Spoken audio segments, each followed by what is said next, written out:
Почти что 4-километровая пробка, состоящая в основном из грузовых транспортных средств. Их количество на сегодняшний день составляет уже более 275 автомобилей. И несколько сотен водителей, томительно ожидающих не первые сутки свой черед в контрольно-пропускной пункт Актелек-Автодорожный. 500 метров за неделю. Ровно столько проехала фура дальнобойщика Тахира Канахатова в сторону казахстанской границы с момента остановки из-за большого скопления грузовых авто. Его фура, наполненная товаром народного потребления, застряла на кыргызско-казахской границе в пункте пропуска Актелек-Автодорожный на несколько дней. У нас дело простое: рулить баранку, доставить груз, принять груз, доставить груз. Ну, да, это там уже государство хоть как-то влияло на это, помогало простым людям. Да, мы тоже как бы вот все хотят работать, работаем. Как бы нам тоже не интересно сидеть неделями тут. Потом ехать еще в дорогу, мучаешься. Тут, считай, не спишь, не отдыхаешь. Сутка. Если раньше за час границу пересекали более 10 грузовых авто, то сейчас эта цифра сократилась почти в 3 раза. Причина – тщательная проверка перевозимых грузов с казахстанской стороны. Казахская сторона заявляет, что детальная проверка содержимого фур проводится для выявления перемещения запрещенных товаров, в то время как скопление автотранспортных средств на государственной границе Казахстана с Кыргызстаном образовалось в связи с нежеланием перевозчиков проходить досмотр. Ну, здесь, допустим, стоят машины, которые давно имели документы, они проезжают. А кто не имеет документов, соответствующих сопроводительных документов, они стоят. Мы вот со стороны пограничной службы, со стороны пограничника, никаких проблем нету, потому что мы своевременно проверяем и пропускаем.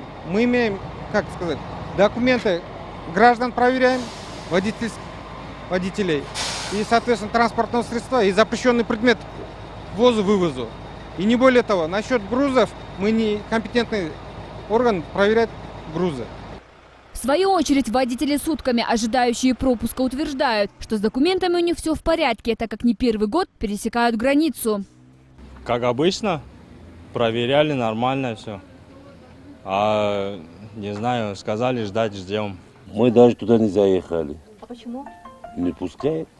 Все сказали ждать здесь. Вот 5-й сутки ждем. Честно, там даже как, не знаем, как проверять документы. Нам дают, да, нам выдают, мы как бы везем и все на этом.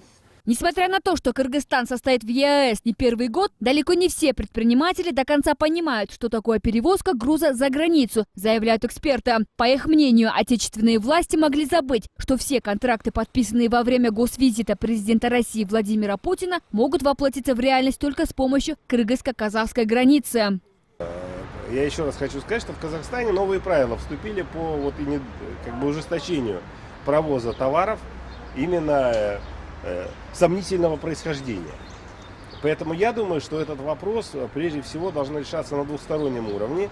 И еще раз хочу сказать, что соответствующие ведомства Кыргызстана должны навести порядок. Бытует мнение, что тщательный досмотр автомашин заключается в том, что во время 8-го межрегионального экономического форума, приуроченного государственному визиту Владимира Путина в Кыргызстан, нелестно отозвался о соседях вице-премьер-министр Замирбек Аскаров. Выступая с трибуны, высокопоставленный чиновник пожаловался на казахские контролирующие органы. Такие высказывания вполне могли усугубить проблему на границе.